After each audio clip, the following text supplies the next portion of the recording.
Dari saya pribadi ya, sebenarnya untuk menjadi peserta program JKN itu bukan suatu hal yang harus disesali atau nanti ditunda-tunda gitu. Karena dari program ini sih banyak banget manfaatnya yang bisa kita dapat. Karena bukan hanya untuk formalitas menjalankan aturan, tapi di keseharian itu sangat kita butuhin gitu. Kita nggak tahu kapan kita sakit ya. Jadi memang sinergi dari BPJS Kesehatan dengan seluruh kementerian lembaga itu nggak ada yang sia-sia. Pasti semuanya Betul. punya maksud dan tujuan Iya. tertentu untuk ya melindungi masyarakat Indonesia seluruhnya, khususnya di bidang kesehatan gitu sih.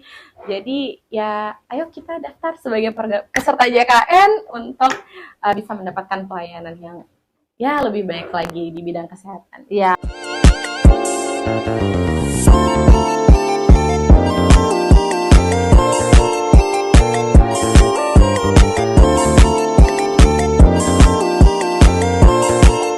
Halo Sobat CKN, kembali lagi dengan saya Yesika Edwina di Bacarita JKN.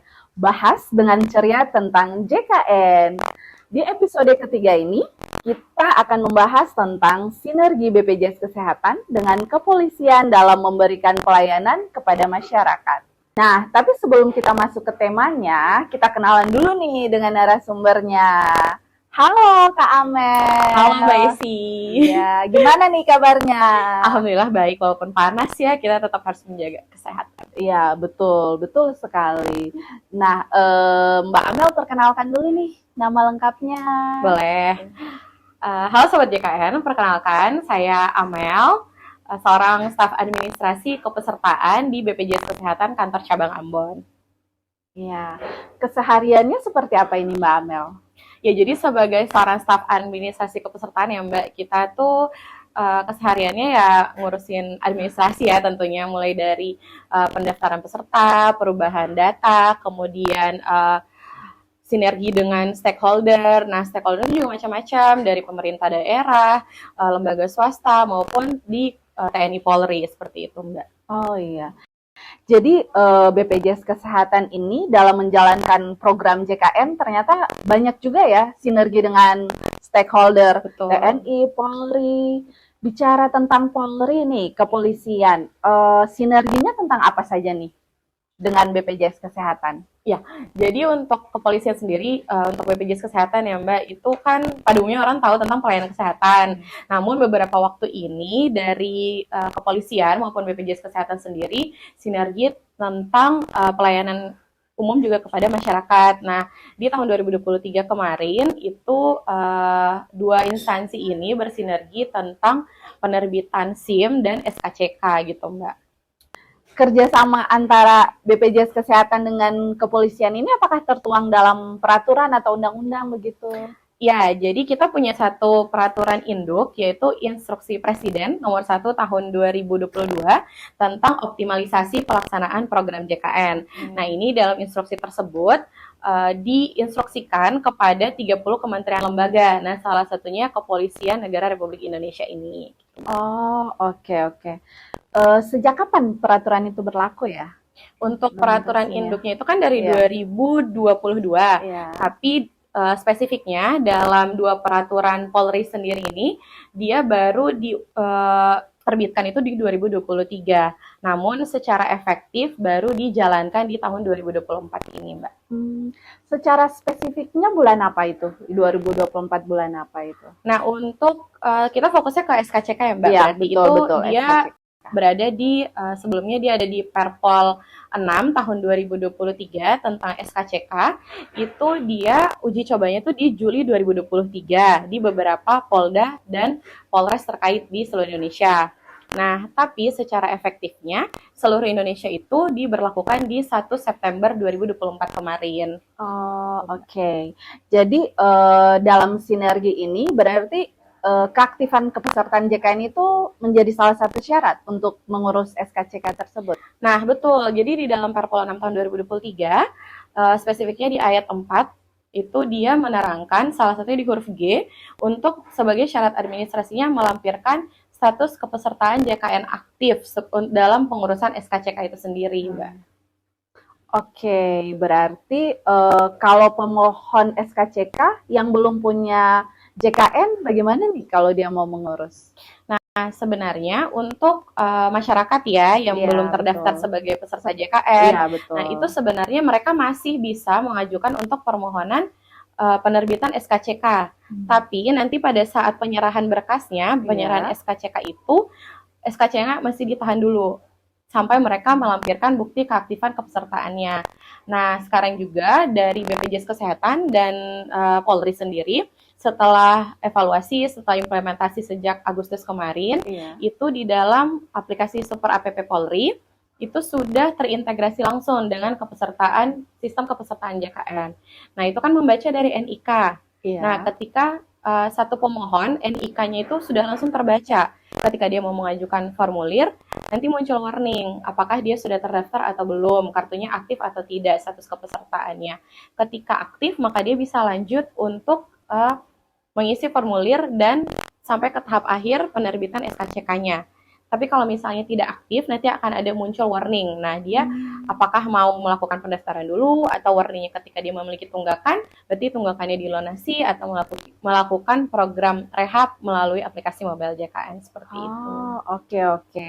Berarti bagaimana cara dia untuk mendaftar sebagai peserta JKN kalau dia belum punya nih? Nah, untuk yang belum punya sama sekali atau Mm-mm. belum terdaftar ya sebagai peserta JKN, itu di aplikasinya Super App Polri itu dia akan memunculkan beberapa cara nih untuk kita mendaftar sebagai peserta JKN atau di Polres atau Polda terkait Iya. itu juga sudah ada banner, spanduk, poster yang dari BPJS Kesehatan sendiri Iya. letakkan di loket pelayanannya. Nah, itu bisa daftar melalui Pandawa di nomor HP atau pelayanan WhatsApp itu 0811 8165 165 atau melalui aplikasi mobile JKN sendiri dan bisa mengunjungi ke kantor BPJS Kesehatan terdekat seperti itu. Oh, gitu ya. Oke.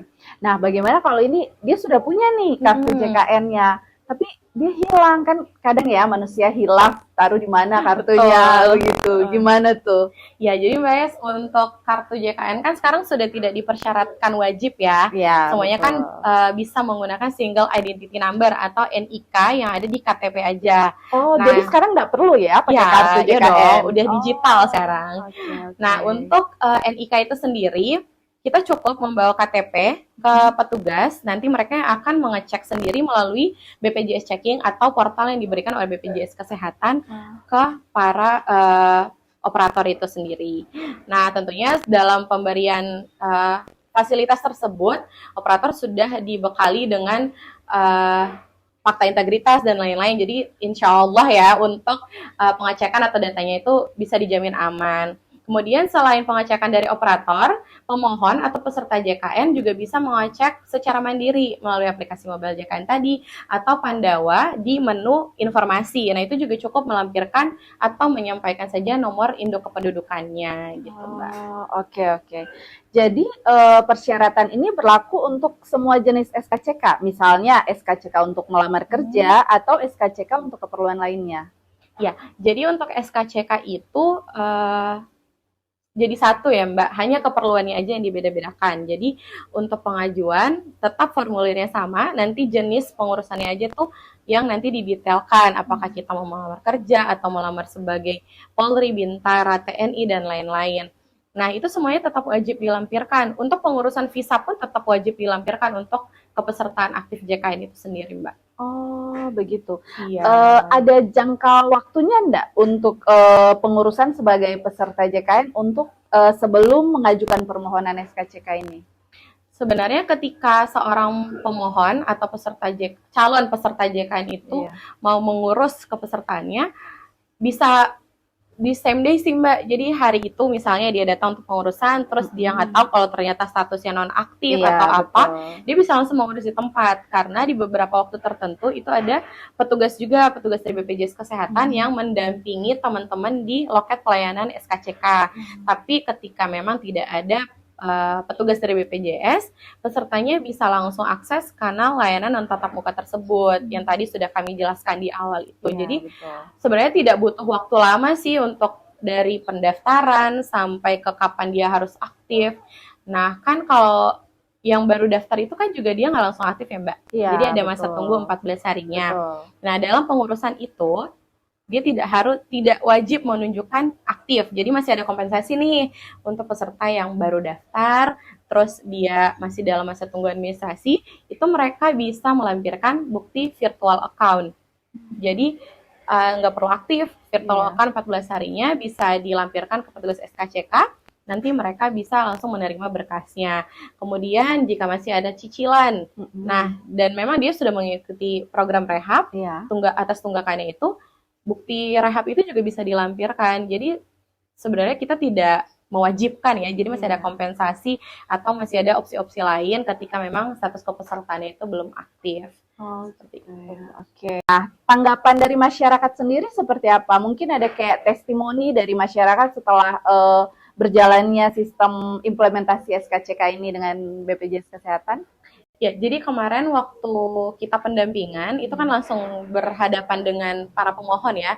Nah, itu memang responnya juga baik sekali, apalagi dari internal kepolisiannya juga, karena kan ini memang aturan dari Polri, dari Pak Kapolri itu turun langsung ke Polda, dan memang respon dari Polda juga baik.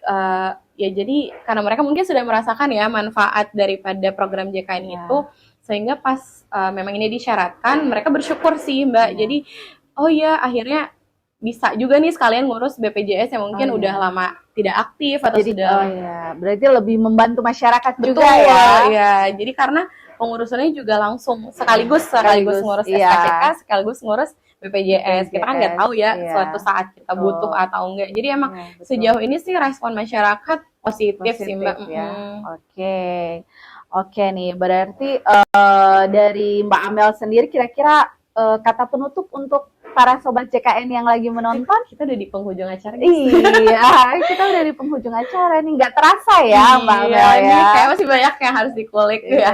Jadi kalau dari saya pribadi ya, sebenarnya untuk menjadi peserta program JKN itu bukan suatu hal yang harus disesali atau nanti ditunda-tunda gitu, karena dari program ini sih banyak banget manfaatnya yang bisa kita dapat, karena bukan hanya untuk formalitas menjalankan aturan, tapi di keseharian itu sangat kita butuhin gitu. Kita nggak tahu kapan kita sakit ya. Jadi memang sinergi dari BPJS Kesehatan dengan seluruh kementerian lembaga itu nggak ada yang sia-sia. Pasti semuanya punya maksud dan tujuan tertentu untuk ya melindungi masyarakat Indonesia seluruhnya, khususnya di bidang kesehatan gitu sih.